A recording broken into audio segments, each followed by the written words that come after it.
Halo,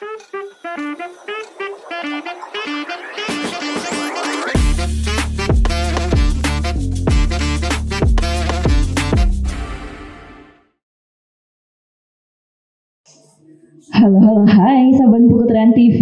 Berjumpa lagi bersama saya Raini Mahesa dalam Talk on Point. Nah, kita sudah lama tak jumpa nih di layar kaca.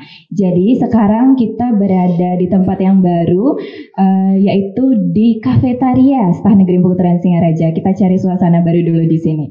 Jadi sekarang kita sudah bersama dengan ketiga narasumber yang sangat luar biasa sekali. Jadi sekarang kita memperingati Hari Tari Sedunia. Jadi saya sudah bersama ketiga narasumber. Mungkin dari sebelah kanan saya ada Bli Degger gitu. Selamat datang Bli.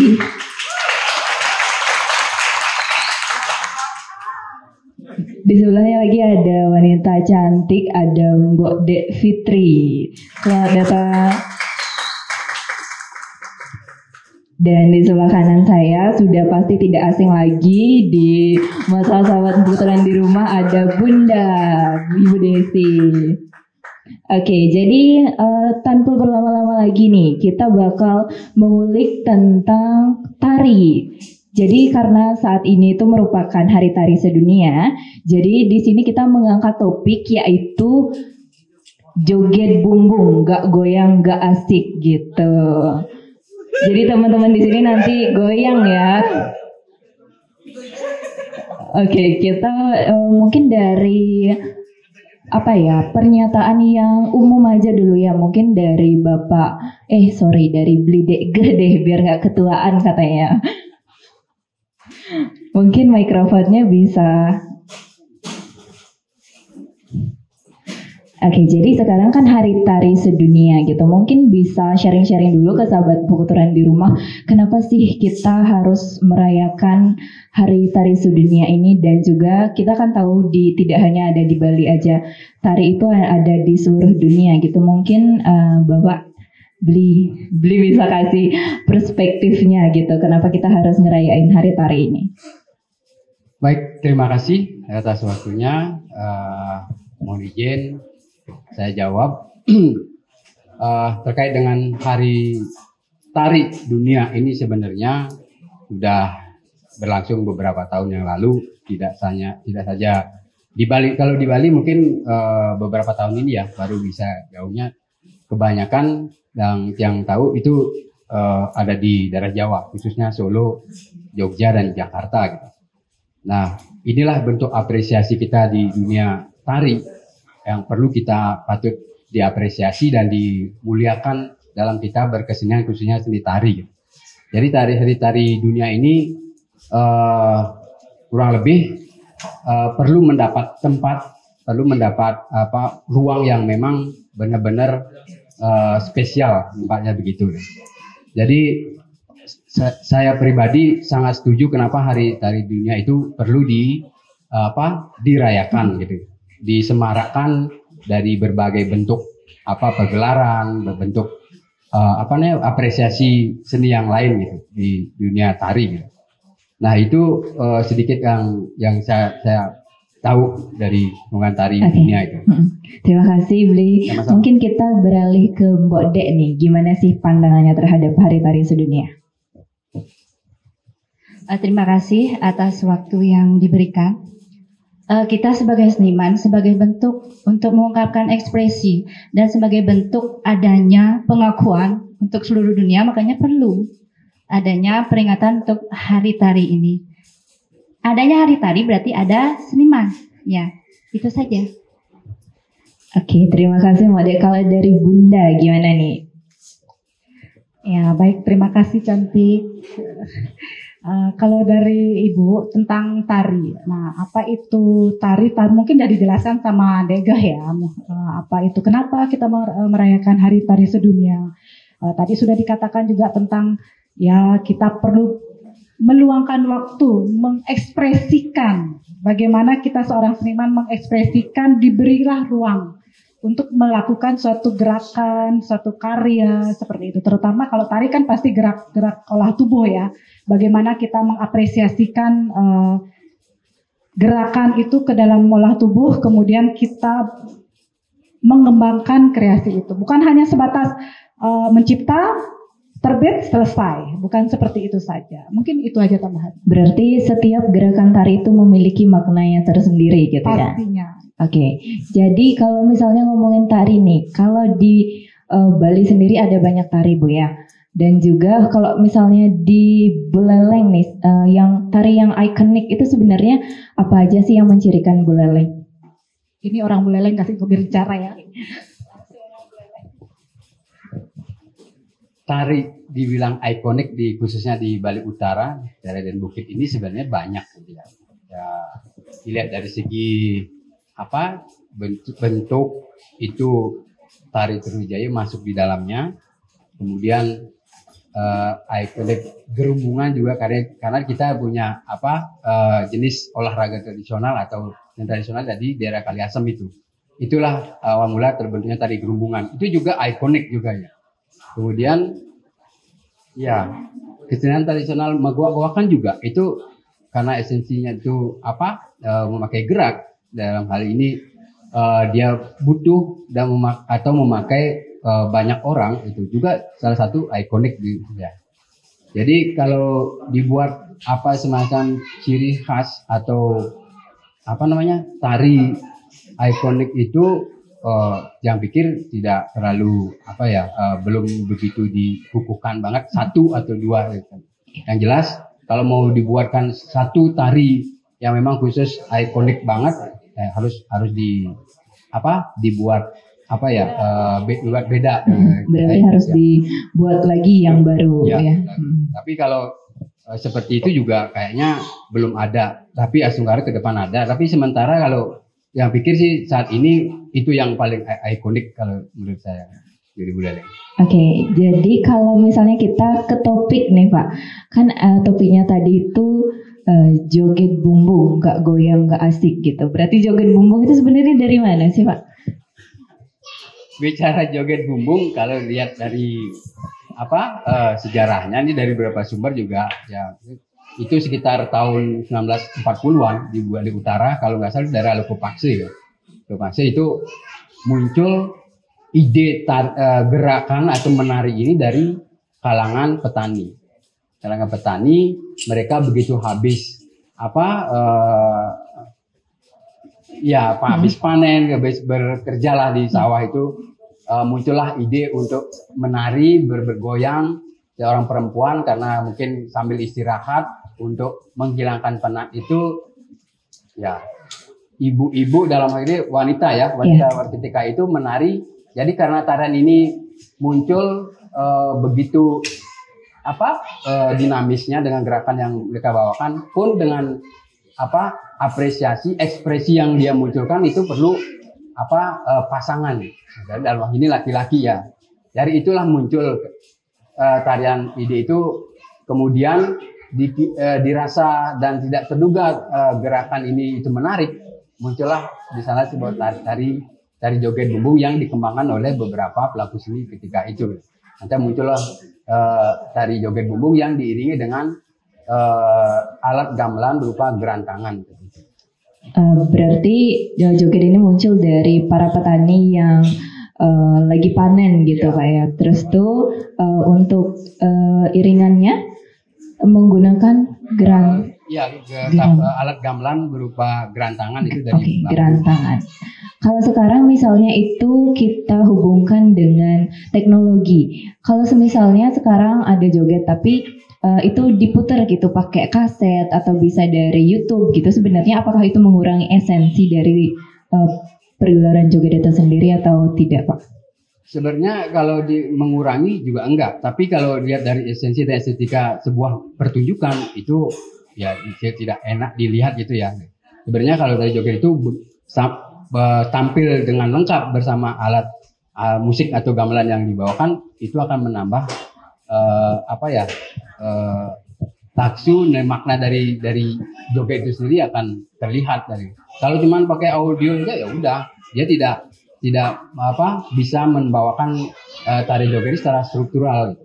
Jadi ada profesor, pengade dan pengibinya semuanya gitu. Jadi kalau pakai audio dia cuma musik itu hanya sebagai ilustrasi saja, udah abai kita menari saja. Yang penting musiknya di gerak tangan kayak gitu.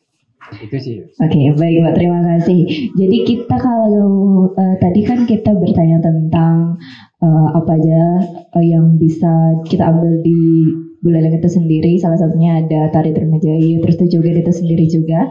Sekarang kita beralih nih sama salah satu seniman gitu, ke Mokde Fitri. Oke, terima kasih. Kalau dihubungkan dengan perkembangan seni joget seperti yang akan kita bicarakan pada sore hari ini, tentunya ada pengurangan esensi, ada perubahan esensi. Kenapa? Biasanya joget bumbung itu ada penari, ada iringan gamelan. Tapi sekarang dengan perkembangan media sosial yang sangat pesat, itu sangat mempengaruhi. Dengan adanya tidak ada gamelan pada saat dipentaskan, otomatis itu sudah ada pengurangan. Ya. Berarti kalau Mokde sendiri nih selaku pelaku seni dan juga salah satu penari joget bumbung juga ya di Buleleng. Iya. Sebenarnya joget bumbung itu menurut Mokde itu gimana sih? Karena ada beberapa perspektif nih dari masyarakat. Ada perspektifnya A, B, C gitu. Kalau misalnya dari Mokde sendiri gimana? Mungkin dengan berjalannya waktu ada beberapa proses, ada beberapa tahapan dan ada beberapa pandangan yang saya pribadi alami. Tahun 2003 adalah awal saya belajar nari joget. Pada waktu itu seni joget masih sangat dihargai. Berarti Ya. itu umur berapa? Itu udah umur 21 tahun. Oke.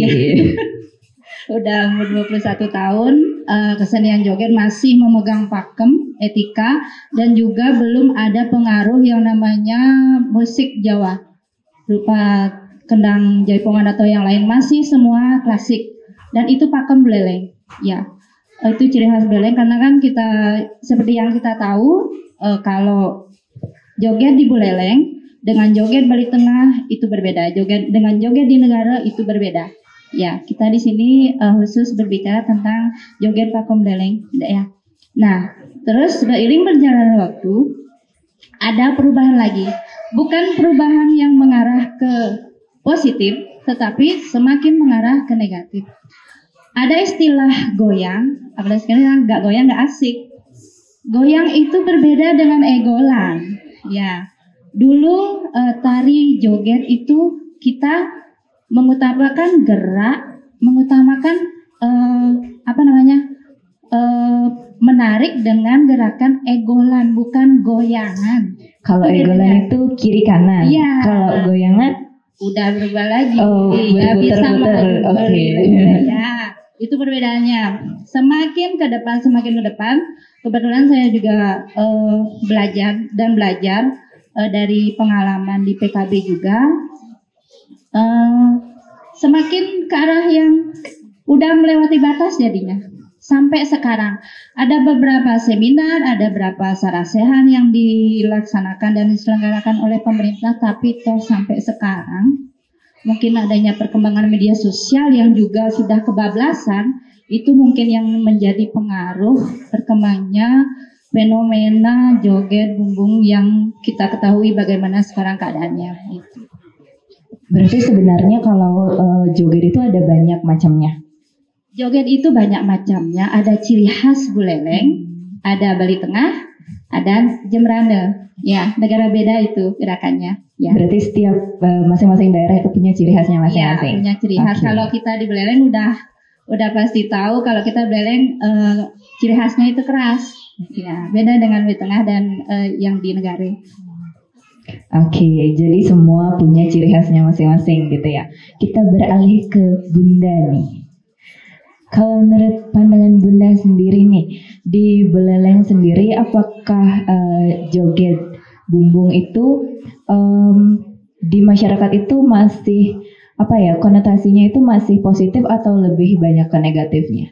Kalau ibu kapasitasnya di sini bukan penari joget, bukan penari joget, tetapi pengamat seni. Ya, kita sebagai seorang seni tari pasti diajarkan pakem. Ya, mungkin tadi Ibu Kade sudah menyampaikan bahwa setiap wilayah memiliki pakem tersendiri, ya pasti itu.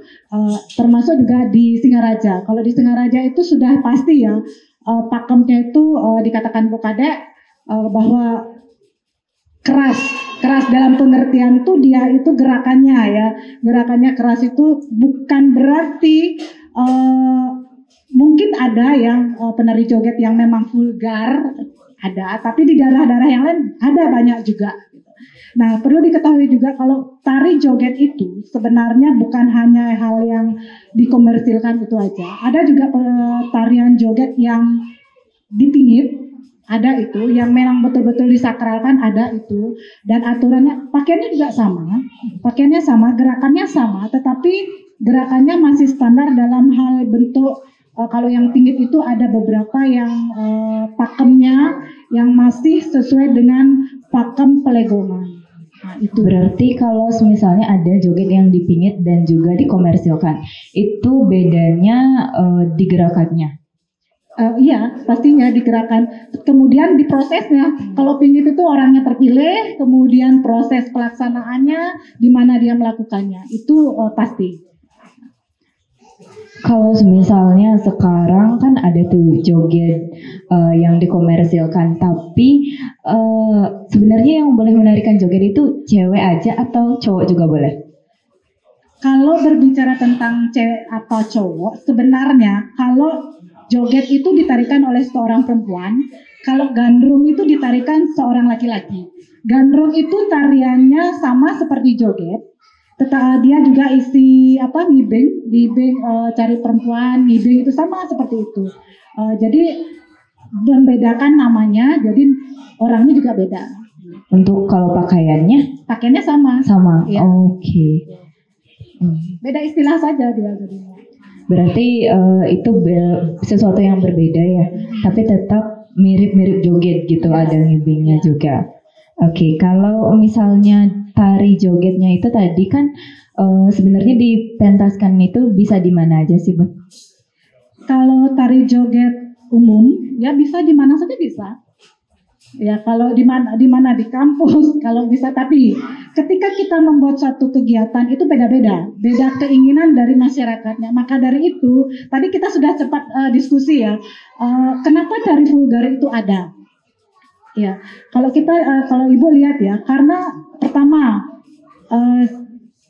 biar larislah penarinya, Iya, gitu ya. permintaan juga ya. Dan permintaan dari masyarakatnya, berani nggak nari seperti ini, berani nggak goyangannya seperti ini, ya kan Bu? Kalau Ibu lihat seperti itu gitu loh. Jadi karena ada keinginan dari masyarakatnya dan kemudian si penari ini lebih mengutamakan komersil, ya akhirnya terjadi. Tapi sebenarnya ini sudah banyak ada aturannya sebenarnya ya. Pemerintah sudah membuat aturan bahwa tarian itu tidak boleh, tarian erotis seperti joget itu tidak boleh. Kemudian sudah dikeluarkan surat edaran oleh Pak Gubernur, begitu juga disampaikan oleh Pak Dinas Kebudayaan Provinsi, sudah disampaikan bahwa tarian seperti itu tidak boleh, tarian joget porno itu tidak boleh. Kemudian sudah pernah juga dilakukan pembinaan di masing-masing wilayah untuk tentang pakem tari joget. Dan ini juga sering dilakukan di PKB, hampir setiap tahun dilaksanakan juga dijelaskan tentang pakem tari joget. Tapi walaupun sudah dijelaskan tentang pakem-pakemnya di berbagai acara, tapi ini kembali ke individu masing-masing ya. Kembali lagi. Oke, kalau misalnya ada yang melanggar gitu, kita kan sudah pasti berhubungan dengan pemerintahan juga ya. Kalau misalnya beli Dekgeh ini selaku pemerintah, bekerja juga di pemerintahan ya, di Dinas Kebudayaan. Oke, jadi sebenarnya peran pemerintah di sana dalam menjaga pakem-pakem joget ini gimana sih, beli cara-caranya yang sudah dilakukan? Ya, terkait dengan keberadaan joget yang sekarang lagi viral itu ya, yang konotasinya malah menuju kepada joget porno atau joget jaruh mungkin bahasanya. Tentu kami dari pemerintah menyayangkan banget ya joget itu. Karena kita juga perlu menyelidiki dari segi penari dulu. Ini beneran penari joget asli atau memang asal comot-comotan kan? Karena tari joget itu juga sesuai tadi disampaikan sama Bu Desi sama Bu De, harus sesuai pakem, karena nilai kita dalam berkesnya itu ada 3, Satyam, Ciwang, Sundaram itu kan. Berdasarkan pakem itu kita tidak boleh. Bahkan dari kehidupan sehari-hari pun kita Satyam, Ciwang, Sundaram tetap diberlakukan gitu. Mungkin 3 itu mungkin bisa dijelaskan dulu ke sahabat buku terang di rumah. Nilai-nilai Satyam, Ciwang, Sundaram itu sebenarnya Satyam itu kalau kita tadi berujuk disampaikan sesuai pakem ya. Pakem-pakem tari Bali itu harusnya berada mungkin dari awal struktur tari itu seperti apa, dari pembuka, pengawat dan pengecet dan sebagainya. Kemudian kalau Ciwam itu teknik dituju malah masalah teknik, utama tadi disampaikan masalah goyang itu bukan goyang-goyang yang muter atau ke depan ke belakang, tapi ini egolan maksudnya. Karena bahasa umum dari masyarakat itu namanya egolan itu dibilang goyang. Soalnya kan teknik goyang itu di dalam tari Bali itu egol, ya, kiri kanan itu tidak ada ke depan belakang ataupun muter. Kemudian Sundaram itu ya itu nilai-nilai keindahan yang harus ditampilkan dalam menari, apalagi joget, senyum, ekspresi, tata busana, semua itu ada di sana. Gitu. Ya itu sebenarnya etika dalam berkesenian itu harus ada. Nah, kembali lagi terkait tadi keberadaan atau viralnya dengan keberadaan tari joget porno atau joget jaruh tadi itu tentu kami sangat menyayangkan dan perlu sekiranya kami sudah berupaya menyampaikan ke lembaga seni yang memang berkecimpung di dunia seni pertunjukan khususnya seni joget bumbung. Pembinaan itu sudah kita sampaikan gitu. Bahkan pembinaan yang kami lakukan beberapa tahun lalu itu sebenarnya sudah menghasilkan hasil. Bahkan ada salah satu seke yang memang sampai sekarang tetap mengikuti, tetap idealis dengan pola tradisi atau pakem tradisi yang mereka punya. Bahkan sampai ada pengundang atau penyelenggara yang ingin jogetnya dia ingin tampil ya konotasinya ke masalah jaruh gitu ya. Cuman karena dia menghargai namanya etika namanya pola tradisi, pakem tradisi itu dia tidak mau gitu. Dan untuk diketahui juga ke depan ini kalau tidak viral seperti ini kita juga bukan berarti kita diam, tetap kita akan mensosialisasikan semua ke semua lembaga seni yang punya tari joget bumbung.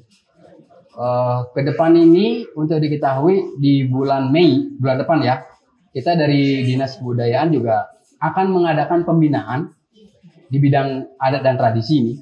Yang kita undang adalah perangkat desa sebagai pilihan desa adat semuanya, termasuk mungkin dari Universitas Tahampukusuara juga akan dilibatkan dalam kerjasamanya. Karena di sana akan disampaikan di samping pembinaan akan dibuatkan perarem atau aturan-aturan yang mana jika ada nanti seke atau pelaku seni yang menampilkan joget itu akan dikenakan sanksi.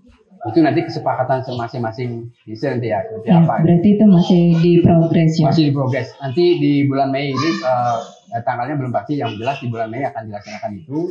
Asungkare itu berjalan dengan baik dan itu akan menjadi kesepakatan bersama khususnya di Bali Utara ya, di joget, karena di Bali Utara juga banyak seke joget yang ada gitu. Itu yang sementara bisa disampaikan. Baik Pak, terima kasih, sangat panjang ya penjelasannya supaya nanti bisa mengedukasi sahabat putaran di rumah. Kalau kita sekarang beralih ke Mbok Dek nih selaku penari joget. Nah, saya mau nanya, kalau misalnya sekarang kan tarian joget itu khususnya di Buleleng ya, ada beberapa yang masih menerapkan pakemnya, salah satunya Mbok Dek sendiri.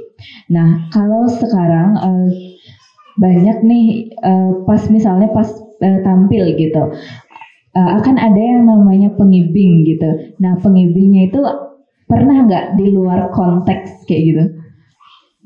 Oke, terima kasih. Bukan sekali dua kali, tapi sering mengalami kejadian yang seperti itu. Karena kalau Sanggar Mbok Dek sendiri itu bukan sanggar yang baru berdiri, itu sudah ada dari tahun 1950. belum mode ada di Singaraja karena mode asli Badung. Ya. Tahun 1971 kembali 2003 mode baru gabung dan itu sudah sangat sering dialami. Kebetulan kalau dari kita sendiri dari Sanggar masih tetap memegang sampai sekarang, artinya yang adanya mengarah ke pornografi itu tidak, karena kebetulan Bapak Jingga, almarhum Bapak Jingga sangat menanamkan etika dan moral kepada para penari joget bumbung yang diajarkan oleh almarhum. Sampai sekarang pun apalagi kalau ada tawaran yang seperti itu otomatis kita sendiri yang menolak gitu. Kalau ada pengibing yang jaruh gitu misalnya kan, tanda kutip jaruh itu ya kita diam saja dulu. Kalau kita diam, kalau memang dia sudah berani maju, kita udah mulai artinya menepis dengan cara kita dulu. Tapi kalau memang sudah tidak bisa sekali, nanti seke yang bangun gitu. Oh, berarti itu ditolak beneran ya? Iya. Ditolak beneran. Iya. Mentah-mentah gitu. Kalau kita sendiri melihat hal yang seperti itu, kita sendiri sudah malu, apalagi orang lain yang tidak ada mengalami. Kita yang mengalami saja sudah malu gitu. Ya. Berarti kalau misalnya kayak gitu, kan otomatis nih dari Sanggarnya pasti saya tadi baca-baca juga. Sekarang kebanyakan yang lebih lebih banyak diundang itu yang memang konotasinya jaruh gitu daripada yang berpakem. Itu apakah mempengaruhi selaku mode penari atau memang ya sudah kayak gitu? Kalau mempengaruhi pasti, karena dengan perkembangan sekarang tadinya menonjolkan yang namanya sajian yang sudah terkesan pornografi. Itu otomatis sudah mengurangi, tetapi sekarang kalau di Buleleng sudah banyak sekali bermunculan para penari yang memang sudah punya pakem dan bagus-bagus sekali. Kalau mode kan sudah dua nih, udah mau pensiun. Itu udah banyak sekali bermunculan seke yang sudah mulai membangun dan memunculkan yang namanya seni klasik dan pakem joget yang sebenarnya itu sudah bagus sekali dilihat. Tetapi itu semua juga masih ditampar dengan sajian-sajian yang ada di yang beredar di media sosial. Itu yang membuat kita itu masih dianggap bahwa joget itu kesannya masih tidak bagus gitu. Ya, berarti kalau di Singaraja, kalau joget Buleleng bukannya bagaimana, para penari itu masih standar semua. Maksudnya dari cara berpakaian, cara menari sudah bagus-bagus sekali, sudah memegang pakem. Mungkin kita secara sadar saja, kita melihat dari media sosial itu dari mana, kita sudah tahu itu penari joget dari mana. Itu yang juga membuat kita terpengaruh yang ada di Buleleng. Berarti sebenarnya kalau pakaiannya sendiri itu memang tertutup atau memang di atas lutut kayak gitu? Kalau awalnya sekali, kalau awal sekali dari pakem joget itu memakai kebaya dia, tapi seiring berjalannya waktu ada perkembangan pakaian, kita sudah memulai dengan beradaptasi dan berkolaborasi dengan pakaian tari atau pakaian legong. Ya, jadi beradaptasi dengan pakaian legong, jadinya kita tidak menggunakan kebaya saja. Kalau dulu memang menggunakan kebaya. Terus kita sudah beradaptasi dengan pakaian legong. Cuma kalau yang namanya kain yang ada di atas lutut itu udah bukan pakem lagi. Itu sudah berbeda lagi. Ya. Berarti itu sudah menyalahi pakem-pakem yang ada gitu ya. Ya, kalau kita lihat dari segi pakem sudah jauh berbeda. Oke, terima kasih Mbak De. Kita colek Bunda dulu nih. Oke, Bunda, kalau misalnya pengamatan Bunda nih selaku perilaku seni, pengamat seni gitu. Pertama kali lihat tari joget itu gimana sih, Bun? Kalau kita melihat sebagai seorang penari ya, ini pengamat penikmat itu beda. Ya, kalau ada yang penikmat itu kan yang indah-indah aja dilihat ya. Kalau kita pengamat itu sesuatu yang tidak indah itu kita amati juga gitu. Nah jadi kadang-kadang begini, ada statement orang bahwa penari yang gerakannya melebihi itu konotasinya sudah vulgar, ada yang seperti itu. Tetapi kita sebagai seorang seniman, sekarang ini ada yang namanya seni kontemporer, itu kan dia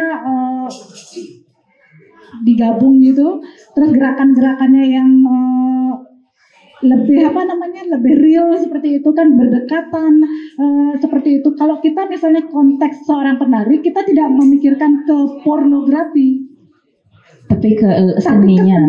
Nah itu. Tetapi kalau membicarakan tentang joget, nah joget itu sebenarnya tadi sudah disampaikan ada pakemnya dari gerakannya, dari pakaiannya, dari tatanan bagaimana kita di panggung pada saat menari dari awal sampai akhir itu ada pakemnya. Nah, kenapa penari joget itu menggunakan kipas? Kipas itu untuk mengibaskan orang yang menjahili kita. Gitu. Itu kipas itu yang sebenarnya senjatanya, benar nggak? Ketika dia melebihi joget itu, dia berinteraksi dengan mata, dengan gerakan. Ya, dia berinteraksi dengan gerakan. Kita agam kanan, dia agam kiri, kita lawan agam kanan, dia agam kiri lagi, kita maju, dia mundur, kan itu merupakan interaksi lawan dengan gerak. Tetapi ketika dia menggunakan tubuh, memegang tubuh kita, mencolok, ya kita kipas dengan kipas tersebut. Ya. Itu dia, itu yang bukan pakem itu. Ketika dia menyentuh tubuh penari itu bukan pakem.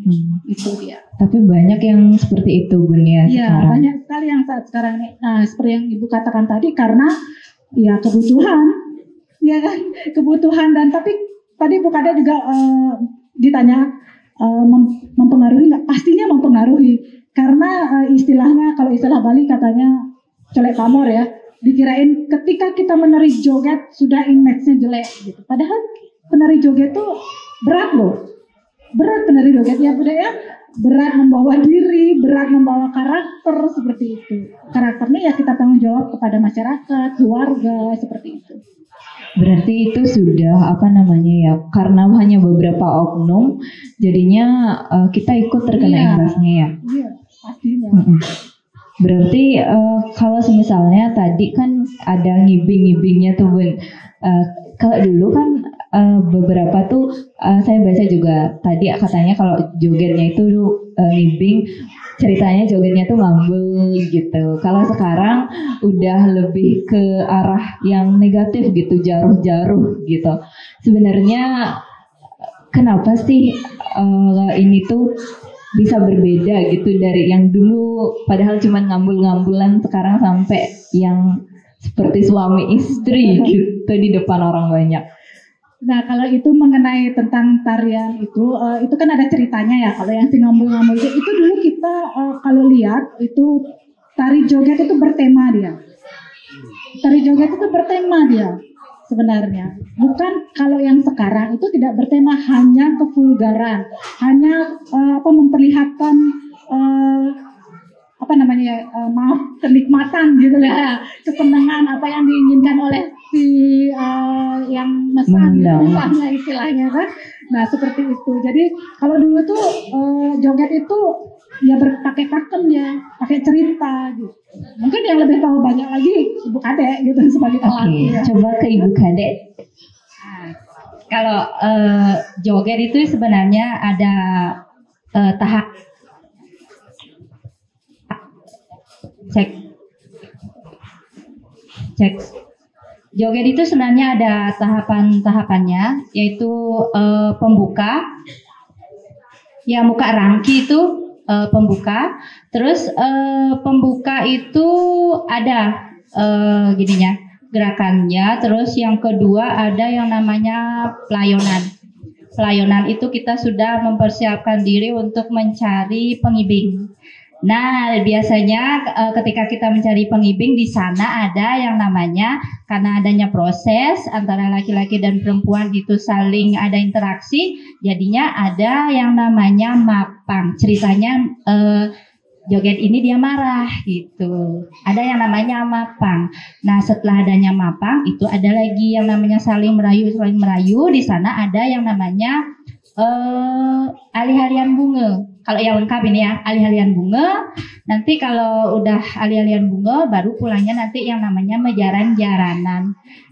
Kalau memang sudah selesai dengan pengibing itu sampai menjaran-jaranan, itu ditutup dengan pelegongan. Itu ada sebenarnya tahapannya itu kalau kita mencari yang lengkap sekali. Tuh. Kalau Ibu boleh ini ya, kayaknya ada penarinya juga ya Pak. Pak Ardi memberikan Ibu memberikan contoh kalau nggak salah ya Bu ya. Oh gitu. Siapa nih Bun? Siapa kira-kira ya? Siapa? Tapi lebih banyak sih bentuk joget yang tadi disampaikan sama Bu Desi sama Bu Gara itu lebih banyak ke bentuk pertunjukannya ya. Yeah. Pertunjukan yang hanya joget hanya sama pengibing saja.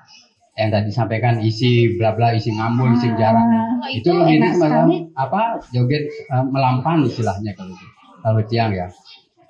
Itu juga sah-sah saja karena itu menambah nilai estetika ketertarikan kita bagi si penikmat penonton dalam hal ini ataupun si pengibing.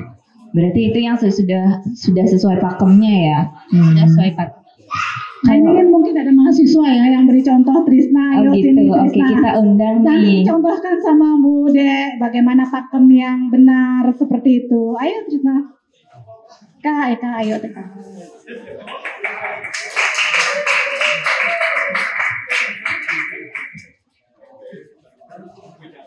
Oke, kita undang kalian siapa ini? pengibingnya. Kak Trisna ya? Siapa ya? Pengibingnya mungkin Pak Abdi ya? Pak Abdi ya pengibingnya Pak Abdi? Ayo.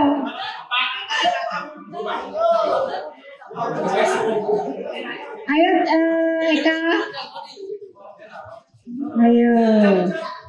Ayo sini Eka. Ya mungkin nanti Eka bisa diarahkan gimana gerak. Apa ada musiknya ya Pak Ardi? Ada musiknya ya. Musik. Ayo silakan maju. Ayo saja kita udah mengundang bisa ngibing ini. kakak-kakak untuk maju ke depan.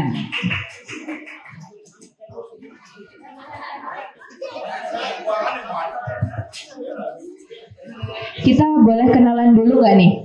Boleh ya? Oke. Ini dengan kakak siapa? Eka Lestari. Panggilannya? Kak Eka. Oke. Kalau di sebelah kiri saya dengan Bapak ya, apa beli ini? Beli boleh, oke. Dengan beli siapa? Karisma atau Ucup lebih dikenal. Siapa? Lebih dikenal dengan nama Ucup. Beli Ucup, oke. Beli Ucup dan Kak Eka. Nih kita lihat nih pertunjukannya. Mungkin dari Mbok Deta mengarahkan? Mungkin mohon maaf musiknya sudah on. Nah kita contohkan untuk agemnya dulu ya, agem versi joget buleleng. Agem kanannya.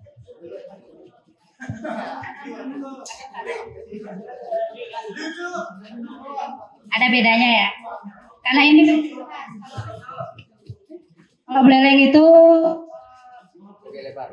ciri khasnya keras dia.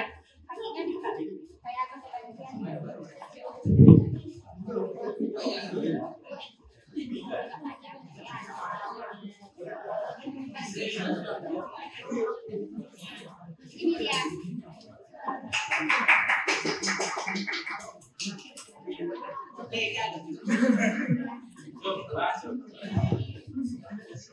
Segitu dia untuk agam mirip dengan agam bebanci ya. Itu bedanya dia. Kalau Bali Tengah dia agamnya pakem legong, itu bedanya. Ya. Nah, sekarang itu kan udah agamnya. Sekarang langsung udah sama pengibingnya. Musiknya mana ini ya?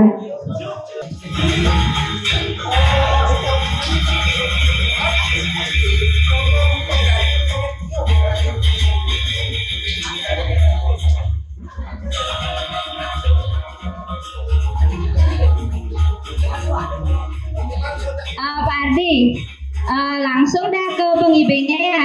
Ya.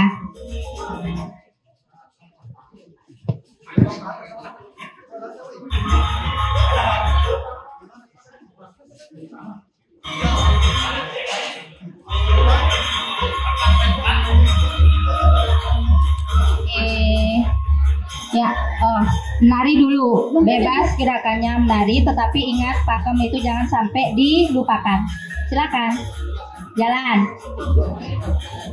Menari dulu beberapa, baru ambil pengibingnya, gitu. Ayo coba dulu, ayo dicoba. Joget udah boleh malu-malu. Agamnya dibuka lagi. Bagus, itu dah. Langsung ngejengit, isi ngejengit ya, jangan senyumnya senyum legong. Boleh unjuk gigi kalau jogetnya itu bebas ya.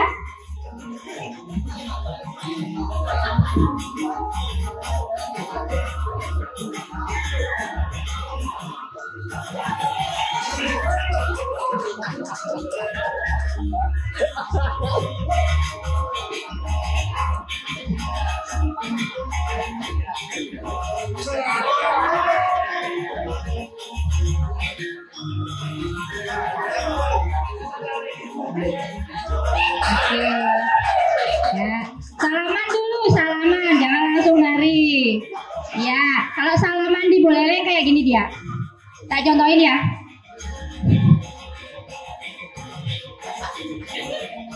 Langsung dah, nari. Oke. Dah, lanjut dah. Lebih cepat gerakannya, Dek. Lebih cepat gerakannya. Nah, gitu dah ya. Ngiter dia ngiter, lagi puter. Puter. Ya.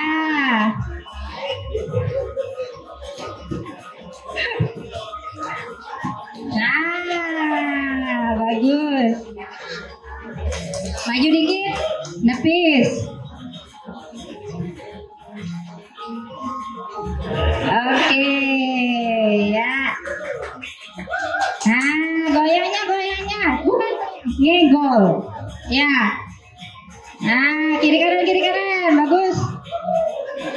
Nah, oke, terima kasih. Tepuk tangan dulu buat adik-adiknya. Ya.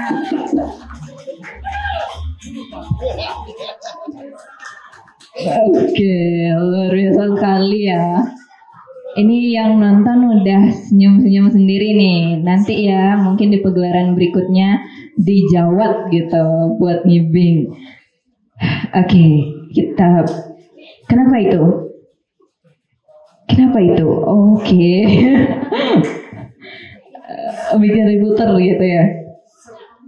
Jadi sebenarnya kalau tadi kan kita sudah lihat tuh pakem-pakemnya ya. Berarti sebenarnya yang seperti itu mode ya. Itu gerakannya tadi kalau dicari sekali itu harus lebih cepat dari itu gerakannya. Ya, lebih agresif. Tapi bukan porno ya. Beda itu, lebih agresif, lebih cepat gerakannya itu. Ya, angkat kaki pas ngegol itu juga ada seperti ada patah-patah gitu. Gitu bedanya dia. Berarti lebih ke gerakannya yang dipercepat kalau di beleleng ya. Iya. Kalau misalnya tadi pengibingnya gitu, itu sudah sesuai pakemnya atau misalnya ada tips and trick untuk menjadi pengibing yang baik gitu. Kalau dicari sekali pengibing yang seperti itu udah bagus sekali. Ya, karena kalau dilihat tidak ada yang namanya pakem pengibing. Ya, tetapi etika, estetika itu yang dinilai sekali gitu. Oke, kalau misalnya dari Pak Degah nih selaku pria gitu, mungkin pasti pernah ngibing kan? Nah, mungkin kasih tips and trick ke sahabat puteran di rumah nih biar ngibingnya sesuai ini pakem, biar nanti nggak di luar konteks ngibingnya gitu. Sebelum dipraktekkan nih sama teman-teman di sini. Ya, tentu saya sebagai pelaku seni dalam ini tari, tadi apa yang disampaikan yang kita lihat tadi itu sedikit gambaran bentuk pengibing yang sesuai dengan estetika lah ya, nilai-nilai norma. Kemudian kalau merujuk kepada keinginan kita selaku pengibing dan penikmat dan ingin sesuatu yang lebih berbeda, kalau kita benar menghargai pakem, tidak mungkinlah di atas panggung kita berbuat yang hal negatif gitu ya. Tapi kalau bukan orang seniman hanya berpikir asal ngibing dan pikirannya menjurus ke hal jorok gitu, itu pasti akan terjadi di atas panggung. Kemudian menuntut hal-hal yang saat menari atau mengibing itu pengen mendekati si penari joget sendiri ya, baik di belakang, baik di depan, semua gerakan-gerakan yang mungkin muncul di benak-benaknya untuk mengibing ke hal negatif. Itu saja. Oke, jadi seperti itu ya. Kalau misalnya dari Bunda sendiri nih, kenapa sih saat ini tuh banyak ada apa sih pengibing-pengibing yang di luar ini? Apakah itu juga untuk tujuan komersial, viral atau gimana, Bun? Dan sebelum itu lagi satu nih, kan ini jogetnya sebenarnya bisa ditonton buat anak muda segala usia ya, tapi sekarang sudah di luar itu, banyak yang di luar konteks. Itu kan sangat mempengaruhi apa namanya parenting dari orang tua, jadinya anaknya terpengaruh mentalnya. Itu sebenarnya gimana caranya, Bun? Ya, kalau mengenai tentang pengibing ya, kalau pengibing sebenarnya yang ngibing kembali dikatakan seperti yang dikatakan Dega, pengibing itu sebenarnya orang yang sudah bisa menari itu bisa dia mengikuti gerakan tersebut, si jogetnya itu. Tetapi kalau hanya sekedar hanya sekedar meluapkan keinginan nafsunya gitu, hanya ingin memegang atau apa, itu kan beda lagi gitu ya. Itu hanya sekedar kalau dilihat sekarang di media sosial itu banyak pengibing-pengibing yang tidak bisa mengibing, dia menari gitu. Pertama hanya untuk viral ya, kalau tidak salah itu viral, memviralkan si penari juga gitu. Sehingga dia membuat suatu hal yang senonoh lah gitu, yang tidak selayaknya seperti itu. Dan ini memang pengaruh sekali untuk anak-anak dan untuk masa depan, terutama juga mahasiswa. Di sini mahasiswa kadang-kadang ketakutan ya, karena kebetulan kita di Stampu Kuturan ada penari joget banyak, yang punya penari joget banyak, tetapi mereka punya pakem tersendiri. Kebetulan penari joget Sidetape ada, jadi dia punya pakem tersendiri dia gitu. Jadi tidak senonoh seperti yang orang lain lakukan, masih ada pakemnya itu. Dan kalau mengenai viral atau tidak, tetap viral aja, tetap dia viral walaupun dengan menggunakan pakem-pakem yang sudah ada. Itu mungkin. Berarti kalau untuk anak-anak sekarang gimana tuh sebenarnya caranya kita? Apa nggak boleh nonton joget atau gimana, Bun? Tapi kalau dilarang anak-anak itu hiburan kan mereka ingin menyaksikan pastinya ya. Tetapi kita sebagai orang tua, kalau ada joget yang masih standar pakem, kita izinkan. Karena anak-anak itu akan meneruskan. Kita tidak boleh sakwe gitu istilahnya. Tetapi ketika joget vulgar seperti itu kita larang pastinya. Kita kan lihat juga pertunjukan apa yang pantas untuk anak-anak, yang tidak pantas untuk anak-anak. Jadi orang tua yang harus perhatian sama anaknya, yang mana boleh ditonton, mana yang tidak. Oke, jadi di sini peran orang tua itu harus lebih aware lagi ya sama anak-anaknya. Oke, karena tadi udah panjang lebar nih dijelaskan sama narasumbernya. Mungkin kita buka sesi diskusi tanya jawab gitu buat para audiens yang sudah ikut di sini, yang ikut nonton di sini. Mungkin ada yang ingin bertanya, saya persilakan. Oke, silakan Kak. Mari.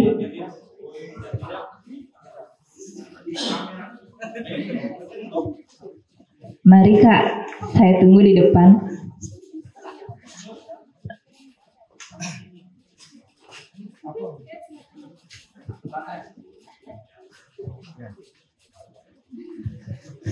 Baik, santai. Sebelum menuju ke konteks tentang joget, perkenalkan dulu tiang. Biasanya nama bajingan tiang Arsen, kalau nama Puri tiang Nyoman Arya Barata, coknya pas ngero dilang gitu. Saya ajak dulu. Sebelum ke konteks joget, yang mau mengkritik tentang hari kita para seniman tari, bukan seniman tari sih, yang hanya kebetulan belajar tari, kebetulan. Jadi kita tidak pantas membicarakan hari tari sedunia, tetapi kita tidak membuatkan ruang untuk kita seorang penari atau siapapun seorang penari. Karena kita juga sama komunitas pernah membuat ruang seperti ini, ruang tari yang notabene tidak mengunci atau membatasi kreativitas tentang di bidang tari. Nah, keinginan Tiang mumpung stah ini hampir sama seperti isi Denpasar, ya sedikit tidaknya membuatkan ruang lah. Bang dan tapi Mas Dane, Tiang kuliah diisi banyak kegiatan tentang tari, pulang kampung stuck. Kebanyakan seperti itu. Jadinya bukan yang harus menanti event pemerintah, tapi event-event seperti di kampus, di komunitas, di siapapun itu, agar kita bisa menuangkan ide-ide kreatif seperti itu. Nah, di konteks sekarang masuk ke konteks tari joget. Yang tadi sempat dengar pakem. Nah, kalau sudah membicarakan tentang pakem berarti sudah ada pencetusnya. Pencetusnya siapa misalnya? Kalau sudah ada pencetus seperti tari jauh keras, pencipta tidak ada, tetapi pakem ada. Jadinya termasuk ke style, seperti stylenya Kak Jimat, stylenya ini, stylenya Pak Wayan dan lain-lain. Kalau ngomongin tentang pakem berarti cik.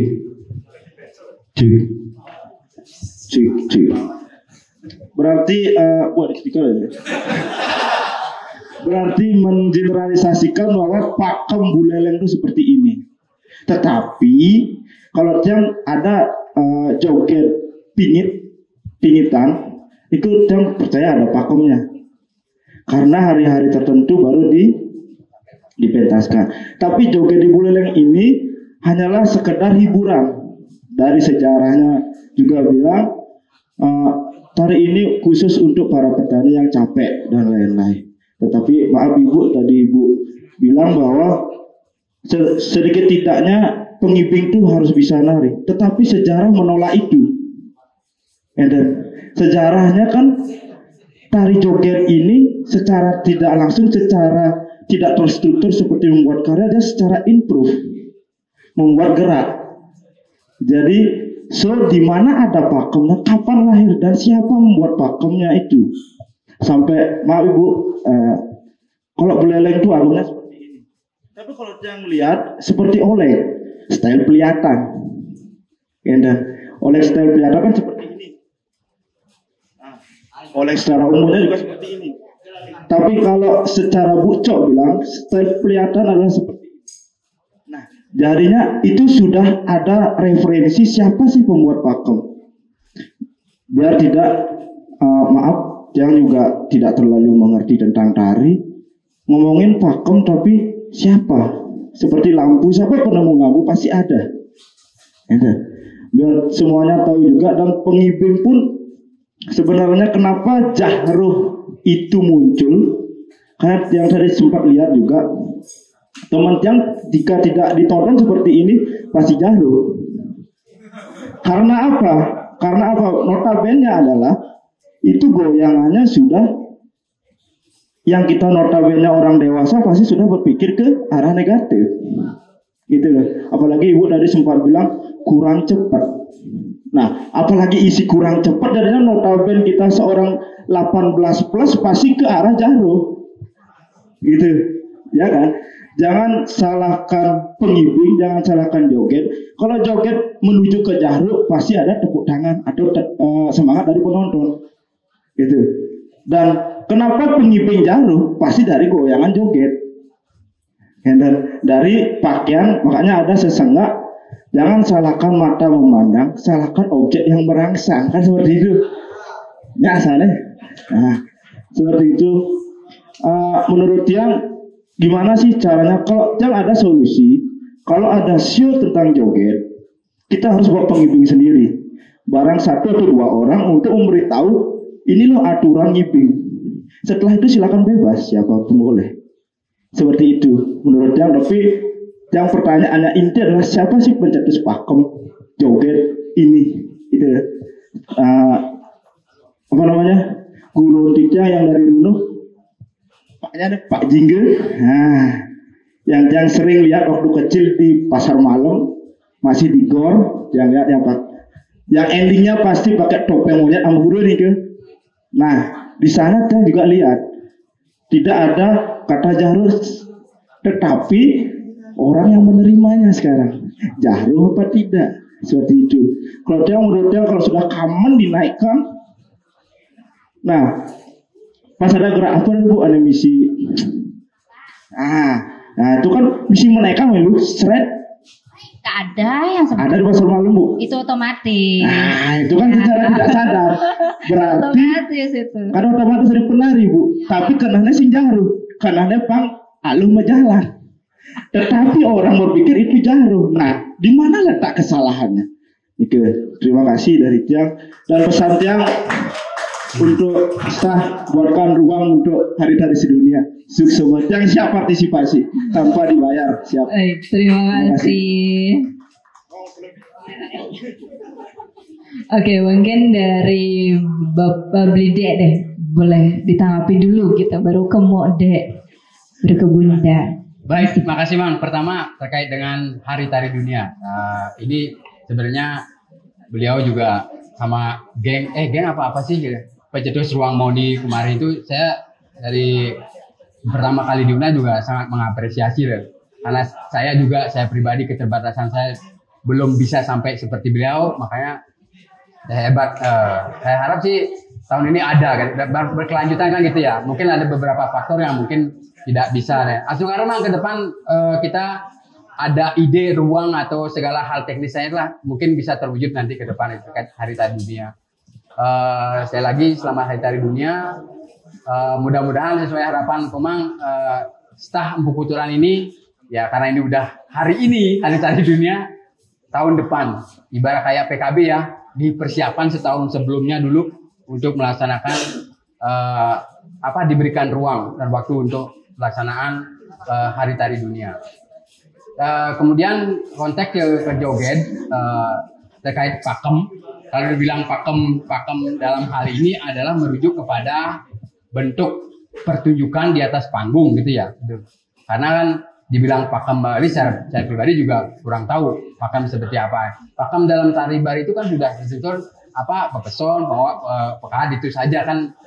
Kalau pakem joget secara teknik banget, saya pikir juga saya pribadi juga kurang tahu ya. Mungkin nanti bisa dibantu jawab sama Wode. Kemudian terkait hal-hal Jaru, benar kata Komang, bagaimana kita membaca sebuah gerak atau sebuah tari dari si pembawa tari itu, kalau pikiran kita udah opini kita bilang itu Jaru atau porno, ya udah. Ya namanya kita manusia laki-laki ya, normal bisa saja berpikir begitu ya. Tapi jangan, benar kata Komang, kita jangan disalahkan berpikir begitu. Tapi konteks dalam bentuk pertunjukan, oke, kita mencoba menghilangkan itulah sedikit ya, gerak-gerakan goyang, dalam hal ini goyang ngegol ya, untuk tari joget bumbung. Mungkin itu kalau menurut Yang, karena tadi disampaikan Komang benar, ini muncul dari sebuah spontanitas seorang petani-petani waktu dulu. Nah, terbentuklah sebuah tari yang tidak terstruktur dalam hal ini pakemnya itu Mas. Akhirnya kalau kita diberikan ruang, karena sebagai bentuk pelestarian dan melindungi sebuah karya tari itu diangkat ke panggung, bukanlah pakem pertunjukan dalam arti struktur, baik pepeson, pekad. Mungkin pakem dari bentuk pertunjukan, mungkin itu yang mungkin dari pakem tari, mungkin pengalaman Bode mungkin bisa sedikit menjelaskan. Baik, terima kasih Pak. Mungkin kita langsung ke Mbak Dek nih, biar tadi mungkin ada kesalahpahaman gitu antara ini, mungkin bisa diluruskan Mukara. Baik, terima kasih Mang. Dari tadi di mana dapat ketemu, ternyata di Unipas ya.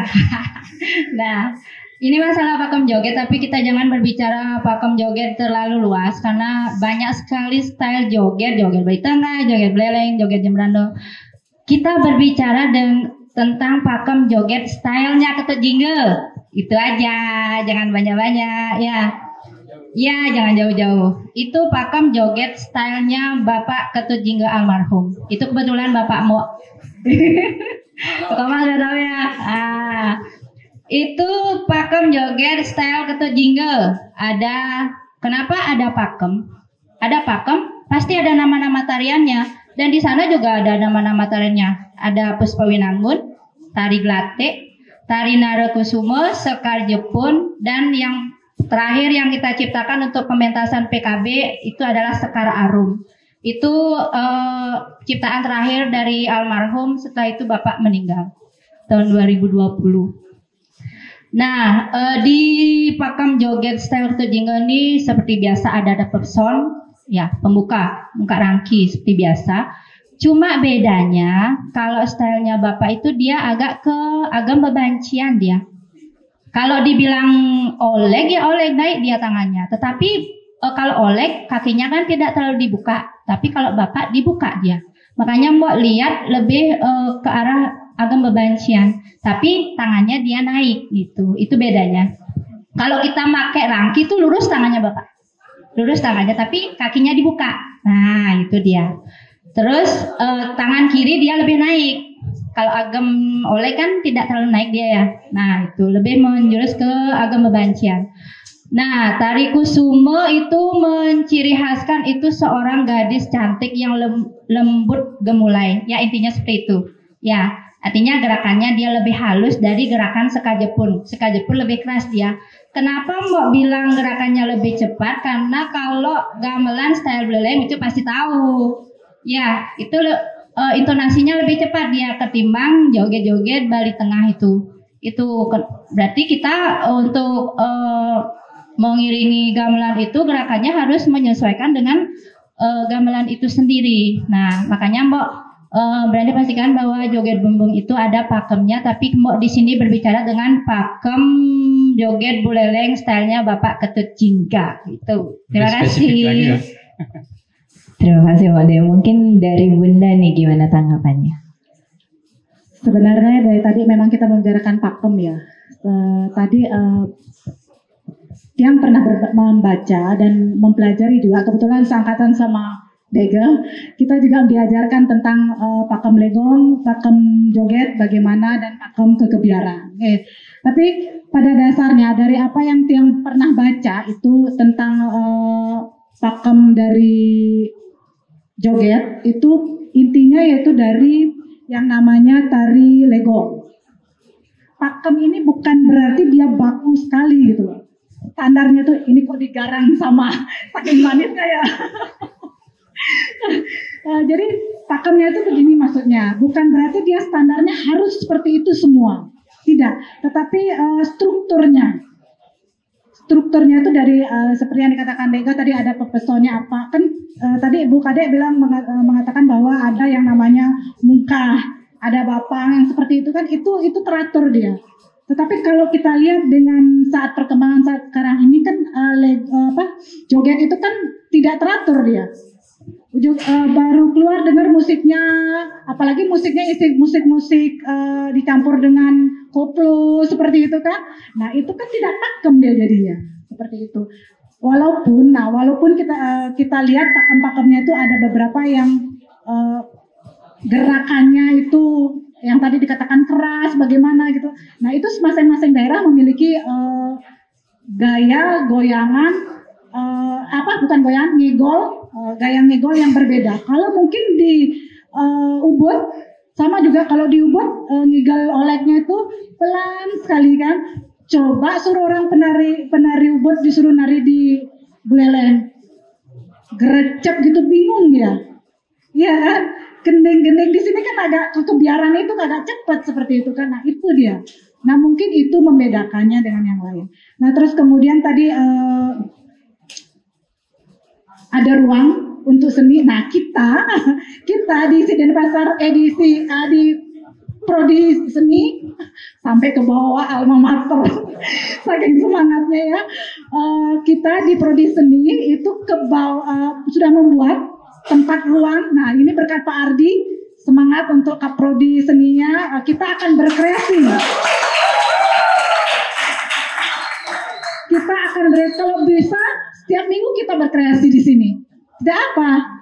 Kalau sudah jadi ya kita akan undang, kita berkreasi karena gini, kita ini kebetulan orang seni itu yang di Stampu Kultura cuma berdua ya, Pak Ardi sama Ibu. Jadi kita, tapi yang lain-lainnya itu yang seni rupa ada, banyak yang seni rupa, seni pedalangan itu ada. Jadi kita bisa kolaborasi, kita bisa menciptakan, kita bisa mempopulerkan dari apa yang kreativitas kita, apalagi kita punya Empu Kuturan. Mereka lah yang menyokong kita nanti. Semoga disegerakan. Oke, bagaimana Buli? Aman. Oke, mungkin dari para audiens yang lain ada yang masih bingung atau yang ingin ditanyakan? Oke, silakan Kak. Kakak atau Bapak ini? Oh, Kakak, oke. Ayo sini Kak.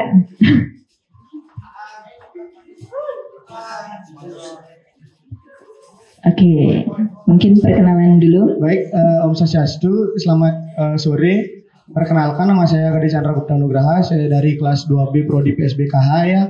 Jadi di sore hari yang indah ini, sesuai diskusi kita kali ini, sebenarnya saya tidak ingin bertanya, namun ingin berbagi sedikit terkait topik kita kali ini, yaitu tentang adanya joget yang dalam tanda kutip porno. Jadi kalau tidak salah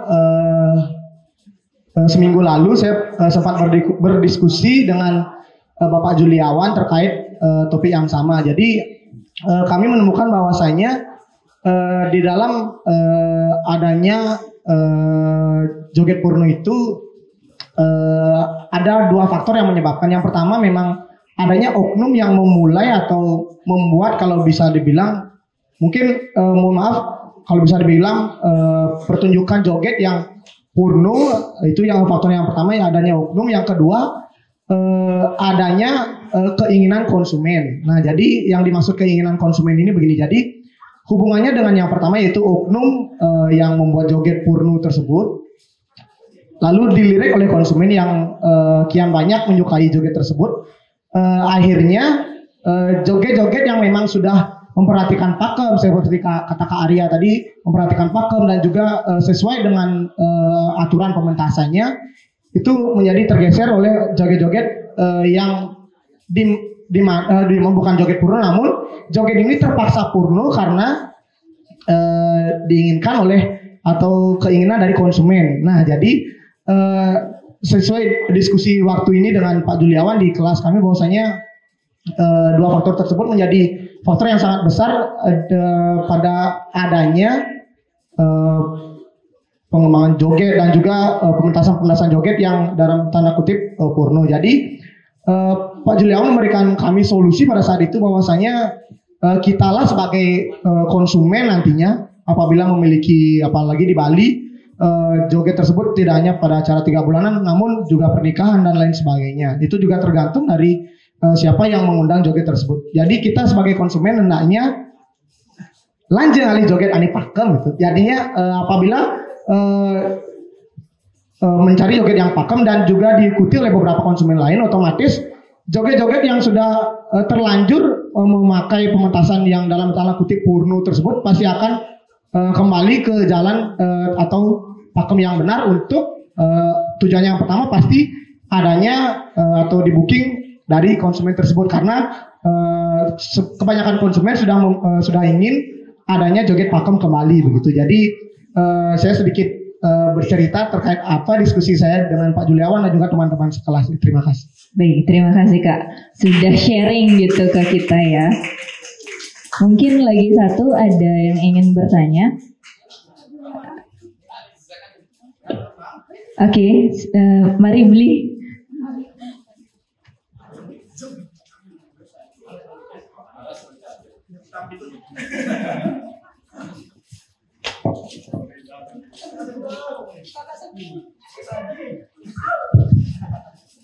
Terima kasih atas waktunya.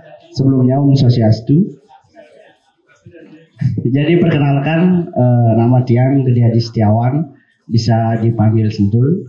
Jadi dengan topik hari ini yaitu joget, yang dimana kalau kita berbicara joget, ada yang disebut konteks viral. Viral yang dimaksud ya bisa dicek di YouTube, TikTok dan lain sebagainya, yang sosial media. Sebelumnya di daerah Bali Selatan juga sudah pernah diseminarkan hal yang seperti ini. Di ajang PKB juga sudah pernah diseminarkan hal seperti ini. Kemudian 1 tahun yang lalu Titiang mengantar teman Titiang yang nyari S2 mengangkat juga tentang joget, perkembangan joget di salah satu seke yang ada di Buleleng. Sebenarnya kata Furnu itu bisa terbentuk dari apa yang dilakukan. Joget dengan adanya joget pingit yang dahulu ada beberapa prosesi yang dilakukan, kemudian penarinya juga terpilih melalui proses pewintenan, gendingnya pun disakralkan dan lain sebagainya. Kemudian perkembangan itu masuk kepada joget yang ada di era sekarang. Dimasuknya gending-gending koplo, kemudian gending-gending yang agak ngebeat dimasukkan di dalam gending-gending joget yang khususnya untuk menghibur. Jadi joget ini yang saya cerna, kita ke konteks joget jaruhnya. Apa yang menyebabkan hal itu terjadi? Seperti kata Chandra tadi, yaitu konsumennya. Anaknya ngale joget dengan bayaran segini, yang bidang kalau bidang bahasanya joget bumbung. Nyak masih ditampilkan juga. Kemudian lanjut seperti itu saja. Ada apa dengan seke joget? Ada apa dengan penari joget? Dan ada apa dengan orang yang mencari joget? Jangan menyalahkan perkembangan joget akan merujuk kepada hal-hal yang purno ketika itu masih terjadi. Pertanyaan saya mungkin sama dengan teman saya. Apa yang bisa kita lakukan? Khususnya dari penari joget, dari seke joget. Ketika mendapat orderan seperti itu dengan budget yang lebih besar, apakah kita akan menegakkan tentang tradisi kita atau etika-etika dalam ada di tari joget? Apa kita akan mengambil hal itu sebagai kebutuhan yang bentuknya finansial? Terima kasih. Demikian dari saya agar bisa dijawab. Baik, terima kasih. Mungkin dari Mbak Dek deh. Mbak Dek sini. Terima kasih atas pertanyaannya. Fenomena joget jaruh untuk sekarang mungkin bisa dibilang joget jaruh itu adalah kita. Saya mengutip dari katanya Bli Adnyana Oli ya. Joget jaruh adalah kita. Setuju nak? Setuju nak? Kita itu siapa? Penari, penabuh, konsumen, penikmat seni, dan media sosial. Jadi adanya joget jaruh sampai berkembang sekarang itu karena apa? Kalau saya pribadi melihat dari segi pembiaran. Tuh, dari segi pembiaran. Sudah banyak sekali solusi yang diusahakan oleh pemerintah dan juga cuma sebagai payung hukum untuk perlindungan dan pencegahan itu yang kita belum temukan. Sanksi juga belum ada. Paling hanya berakhir secara damai. Paling sanksinya tidak boleh nari beberapa tahun. Mungkin itu sanksinya. Bagaimana sekarang untuk mendapatkan efek jerah? Bagaimana sekarang caranya untuk mengembalikan citra joget yang seharusnya kita bangga sebagai penari joget bumbung, tapi kenyataannya apa? Setiap kita menari joget suatu tempat sudah dipandang kutip sebelah mata. Di hari tari sedunia ini Saya ingin sekali menyatakan diri saya bangga sebagai penari joget bumbung. Tapi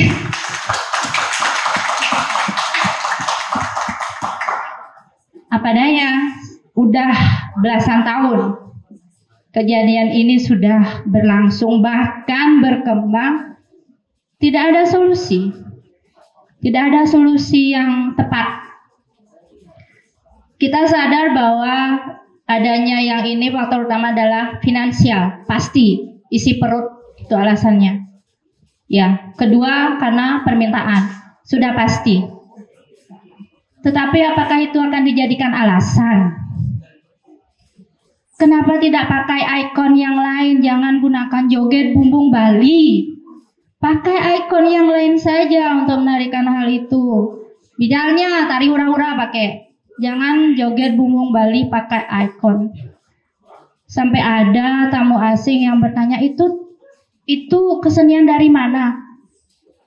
Kita malu menyatakan bahwa itu tarian dari Bali. Ya, apakah kita tidak malu?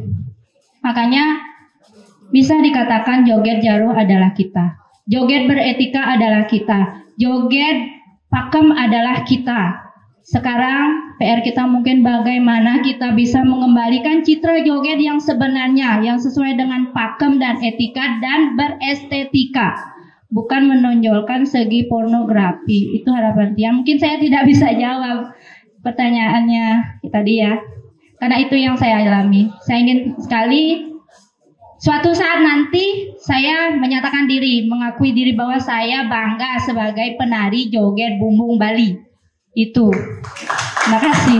Terima kasih Maudi. Mungkin dari kedua narasumber ada yang ingin ditambahkan kembali, mungkin dari Blide dan juga Bunda. Kalau dari Ibu sih sebenarnya ini masalahnya sudah berlarut-larut ya. Masalah seperti ini sudah berlarut-larut dan dari 2000 kalau nggak salah 2018 itu SE surat edaran dari gubernur dan ditegaskan kembali oleh Disbud provinsi itu sudah ada bahwa tidak boleh ada joget bumbung vulgar seperti itu, sudah ada itu. Tetapi pembinaan sudah ada, tetapi tetap aja ada. Nah, alasannya ya tadi finansial seperti itu ya kan, karena kan kalau mau nggak ngurus perut saya, mau nggak ngasih saya uang kalau saya nggak nari, nggak pentas, mau nggak ngasih saya dana, kan seperti itu bahasanya. Nah, itu hal yang seperti itu yang susah kita menjawabnya. Ya kan nggak mungkin kita memberikan, ya nanti saya kasih santunan, gini kan tidak mungkin kan gitu. Nah itu susah kalau tidak dari diri kita sendiri. Kalau tidak dari si penari dan dari si seke tersebut merubah semuanya. Dan itu juga yang juga baca kalau misalnya ada juga SE tersebut dipertegaskan kembali. Mungkin yang seperti yang dikatakan tadi Bu Kadek, bahwa ya kena sanksi lah, dinonaktifkan dulu sanggarnya, memberi efek jerah seperti itu. Ya, kan tidak ada salahnya ya. Kalau memutus kan tidak mungkin, tetapi ya kembali lagi intinya kita susah membicarakan menyetop itu susah loh, menghentikan itu susah karena urusannya ke finansial tersebut itu yang susah. Mungkin itu saja. Baik, terima kasih Bu. Mungkin dari apakah bisa diterima? Oke, mungkin lagi satu Bli, mari.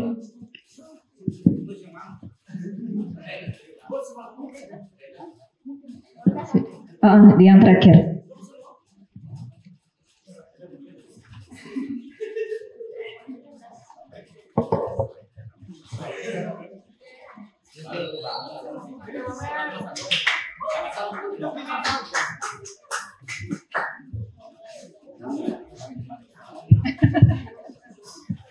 Oke, sebelumnya Om Swastiastu.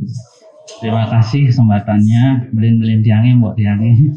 Tadi juga izinkan saya di sini tidak mau bertanya gitu ya, karena sekali lagi saya sanksi bertanya gitu karena teman-teman di sini, beliau-beliau ini adalah guru-guru saya juga dan beliau ini adalah pelaku seninya langsung. Saya tidak akan menghakimi di sini. Saya di sini tidak mau bertanya juga, tapi saya sekedar sharing saja gitu.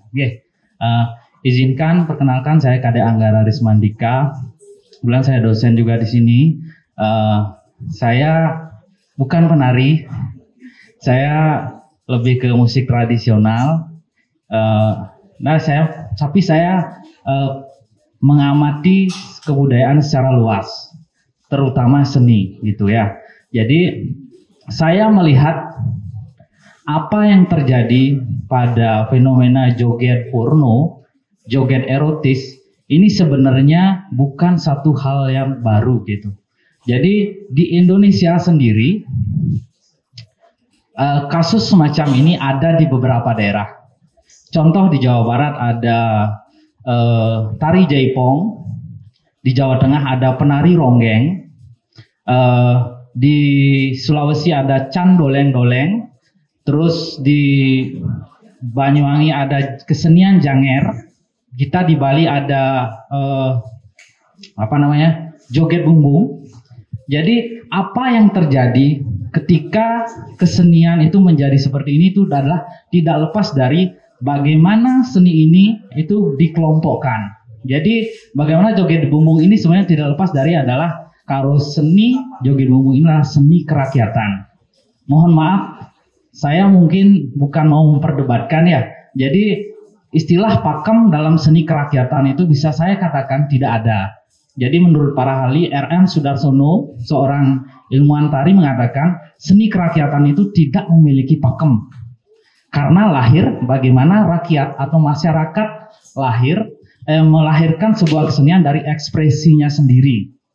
Jadi kayak tadi dikatakan ekspresi petani zaman dulu, masyarakat agraris kita mengekspresikan makna-makna kesuburan itu dari hubungan antara suami istri, laki perempuan dan lain sebagainya, itu adalah ekspresinya. Bagaimana tari-tarian pergaulan itu akhirnya menjadi seperti itu.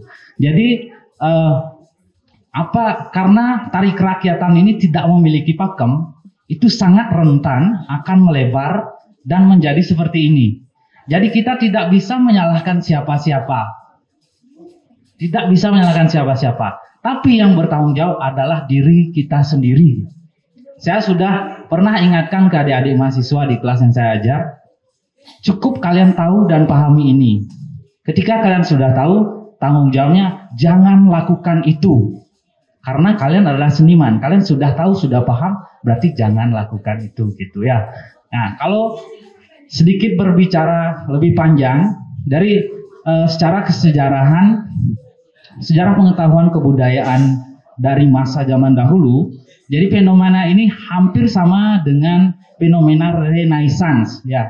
Jadi bagaimana sebenarnya kegerahan atas dogma-dogma agama yang terjadi di abad pertengahan sebelum Renaissance. Dan ketika Renaissance ini, pemikir-pemikir filsafat itu sampai gerah dan akhirnya mencetuskan pengetahuan itu harus dibebaskan dari agama. Agama ini dogma, dan di dalam dogma ini ada moral, etika, dan lain sebagainya.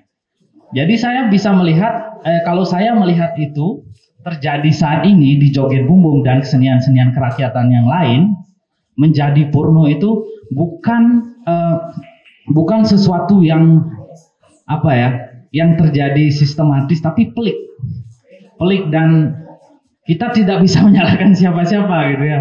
Dan yang kasihan ya pelakunya sendiri. Jadi pelakunya itu kalau kita memikirkan dari kacamata dogma agama, pasti dia dikatakan, tidak sopan. Penari joget itu ini, tanda kutip seperti Ibu katakan tadi. Padahal tidak, penari tidak melakukan itu. Saya yakin itu tidak seperti itu. Tapi yang menjadi seperti itu adalah bagaimana cara pandang dan kesenian kerakyatan itu lahir memang seperti itu. Jadi makanya di zaman postmodern ini seperti yang dikatakan tadi, tidak pernah ada solusi. Tidak akan pernah ada solusi. Kita hanya bisa membicarakan fakta yang terjadi karena aturan-aturan struktur dari pengetahuan modern dan sebelumnya itu tidak akan bisa dijadikan seperti itu lagi. Kita hanya bisa bertanya. Dan kembali lagi jawabannya adalah siapa yang bertanggung jawab adalah diri kita sendiri. Ya, Jadi sejarah pengetahuan dan kebudayaan itu sudah berbicara sepanjang lebar seperti itu.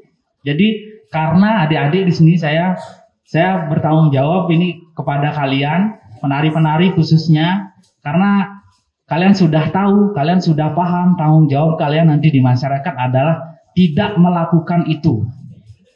Dan sekali lagi, selain tidak melakukan itu, jangan mensangsikan orang yang melakukan itu di depan mukanya. Itu sama saja kalian melecehkan beliau juga. Tapi kalian tahu sendiri, kalian sadar dan jangan lakukan itu. Itu saja. Terima kasih. Terima kasih, Blin. Oke, mungkin tadi sudah banyak sekali ya pertanyaan. Jadi kita langsung aja ke closing statement dari masing-masing narasumber. Tapi sebelum itu saya mau minta maaf dulu kepada seluruh audiens. Seluruh audiens yang sudah menonton dan juga ikut dalam diskusi kita dari awal sampai akhir. Kalau saya lihat masih banyak yang ingin bertanya, tapi mungkin kita cek. Oke, jadi kalau misalnya dilihat masih banyak yang ingin bertanya, tapi mungkin kita akan bertemu di lain waktu di diskusi yang berbeda seperti itu ya. Mungkin dari Blide mungkin bisa melakukan closing statement terlebih dahulu.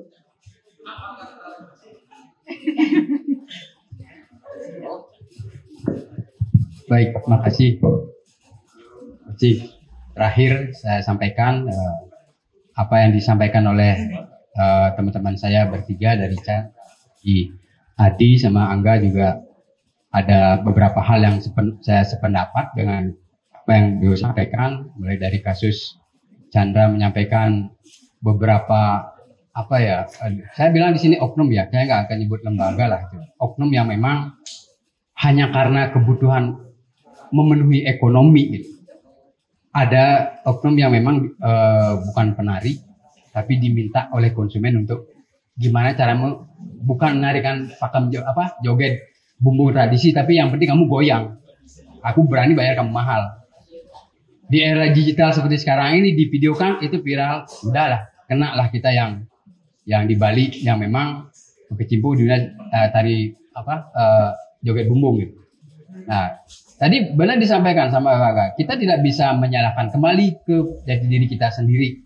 Ya, dalam hal ini pemerintah tadi di depan sudah saya sampaikan, di samping kita terus mencoba melaksanakan kegiatan pembinaan dan sosialisasi, kami juga berharap tidak saja kepada pihak berwenang dalam hal ini, baik polisian, perangkat desa yang ada di desa, lembaga dan lain sebagainya. Kita juga sendiri dan teman-teman dari masyarakat juga bisa membantu gimana caranya hal-hal seperti itu, dalam hal ini joget-joget yang menampilkan jaruh atau keerotisan dari gerakan yang ditampilkan, biar bisa ditegur atau jangan diminta untuk melanjutkan lagi.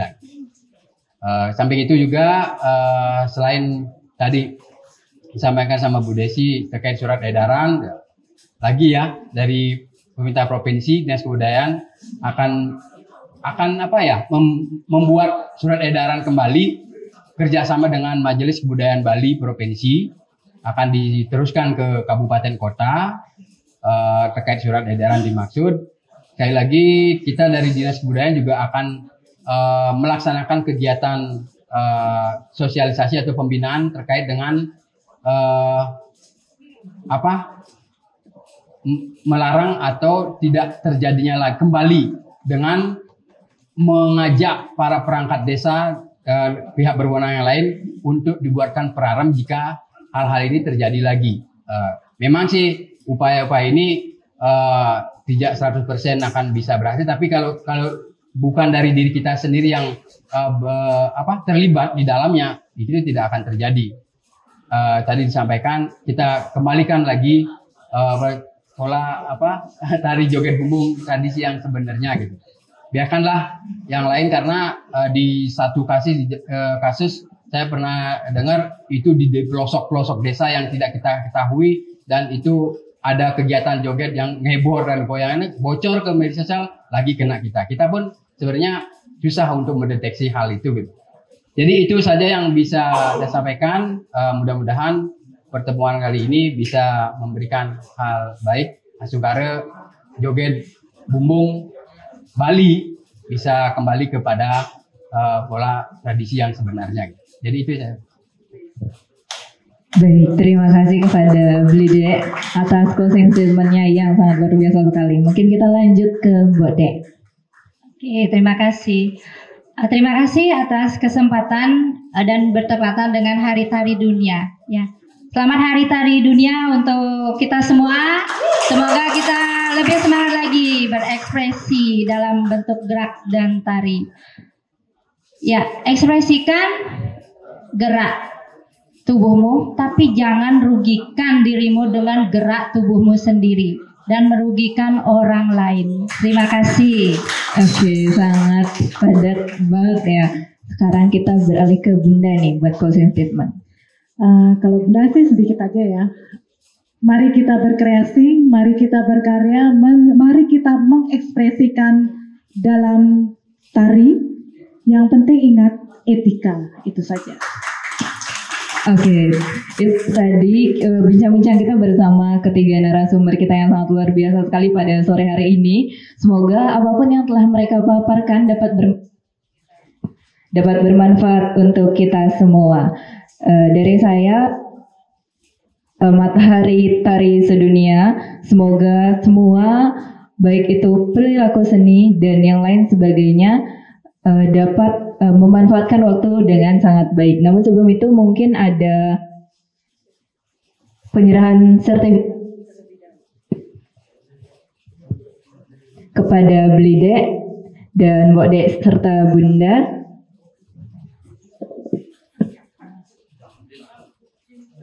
Mungkin dari Kaprodinya yang akan menyerahkan.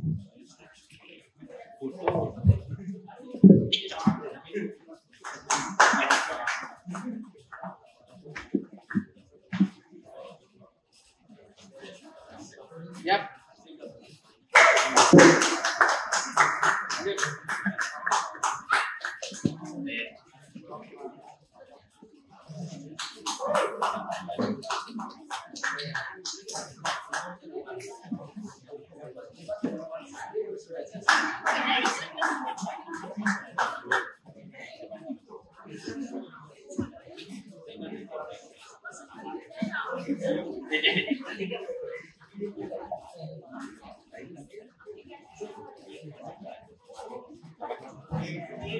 Iya, ada sebenarnya. Adik-adik semuanya dan hadirin yang berbahagia, terima kasih. Bagi yang teman-teman yang belum dapat komentar, saya mengundang kalian untuk menulis.